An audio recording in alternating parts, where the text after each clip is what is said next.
என்னுடைய வாடிக்கையாளர்லாம் கேட்குற கேள்வி என்னென்னா, என் பொண்ணுக்கு சொந்தத்திலேருந்து வரன் வருமா? என் பையனுக்கு வந்து சொந்தத்திலேருந்து வரன் வருமா? அப்படிங்கிற கேள்வியில் தான் அவங்க நிற்கிறாங்க. சொந்தம்னா என்னங்க? புதன் வந்து தாய் மாமன் சம்மந்தப்பட்டது.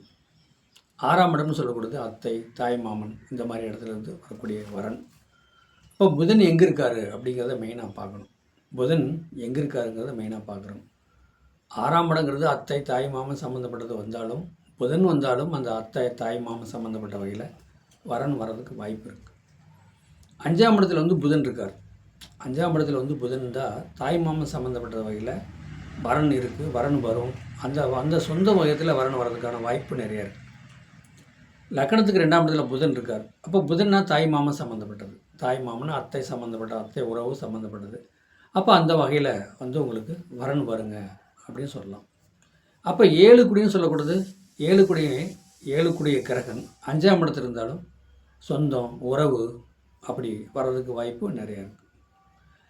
லக்கணத்துக்கு 9ஆம் இடம் 9 குடையும் 7 இருந்தாலும் 5 குடையும் 7 இருந்தாலும் அப்போ அந்த சொந்தம் சம்மந்தப்பட்ட வகையில் உங்களுக்கு வரன் வருங்க அப்படின்னு சொல்லலாம். சொந்த வரன், அதாவது சொந்தத்தில் வரன் வருமா, தாய் மாமன் சம்மந்தப்பட்டதில் வரன் வருமா, அத்தை வகையில் வந்து வரன் வருமா எங்களுக்கு அப்படின்னு தான் அந்த கேள்வி கேட்பாங்க.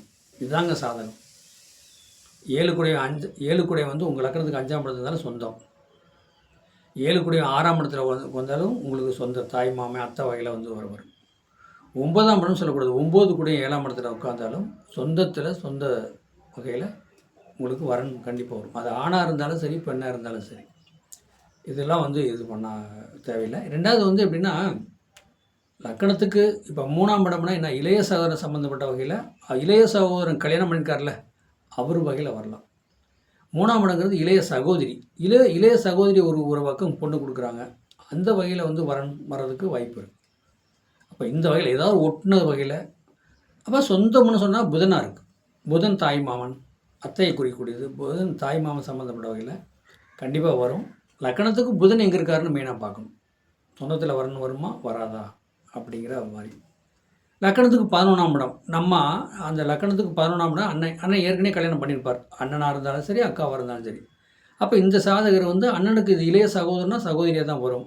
அப்போ அவங்க பொண்ணு கட்ட வகையிலையும் சரி, பொண்ணு அந்த பக்கம் கொடுத்த வகையிலையும் சரி, ஒரு வரன் ரெடி பண்ணி தம்பிக்கோ தங்கச்சிக்கோ மேரேஜ் பண்ணி வச்சுருவாங்க. இதாங்க சாதகம்.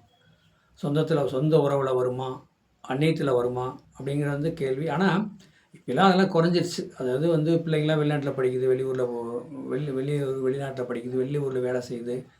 அப்படிங்கும்போது வந்து பிள்ளைகளை கேட்காம நம்ம சொந்தத்தில் கட்டலாமா அந்நியத்தில் கட்டலாமா நம்ம முடிவு எடுக்க முடியாது. நம்ம அந்த பையனுக்கோ பிள்ளைக்கோ மேரேஜ் பண்ணுற முடிவு இப்போ நம்ம கையில் இல்லை, பேரண்ட்ஸ் கையில் இல்லை. பிள்ளை பையனை கேட்கணும். அவங்க சம்மதம் கொடுத்தா மட்டும்தான் நம்ம சொந்த வந்துட்டு பார்க்க முடியும். இல்லைன்னா அவங்க அந்நியத்திலே பார்க்கலாங்கிற மாதிரி கணக்கு தான் வரும். இப்போ காலம் அப்படி போயிட்டுருக்குது. கலியுகத்தில் பிள்ளைங்க பசங்க மேரேஜுக்கு வந்துட்டாங்க அப்படின்னா அவங்கள கேட்டு தான் நம்ம ஒரு முடிவு எடுக்கணும். நம்ம இஷ்டத்துக்கு அந்த முடிவு எடுக்க முடியாது. அப்படி எடுத்தாலும் நம்ம ஜெயிக்க முடியாது.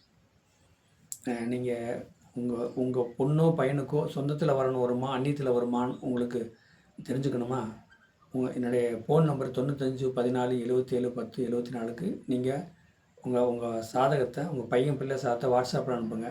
தெளிவாக சொல்லிடலாம். சொந்தமாக அந்நியமாக, வெளியூர் இருக்கிறாங்களா, வெளியூர் மாப்பிள்ளையா, வெளியூர் பொண்ணா அப்படிங்கிறத தெளிவாக சொல்லிடலாம். என்னுடைய சேனலை சப்ஸ்கிரைப் பண்ணுங்கள், பெல் பட்டன் ஆன் பண்ணுங்கள். மற்றவங்களுக்கு என்னுடைய வீடியோவை ஷேர் பண்ணுங்கள். வாழ்க வளமுடன். வாழ்த்துக்கள்.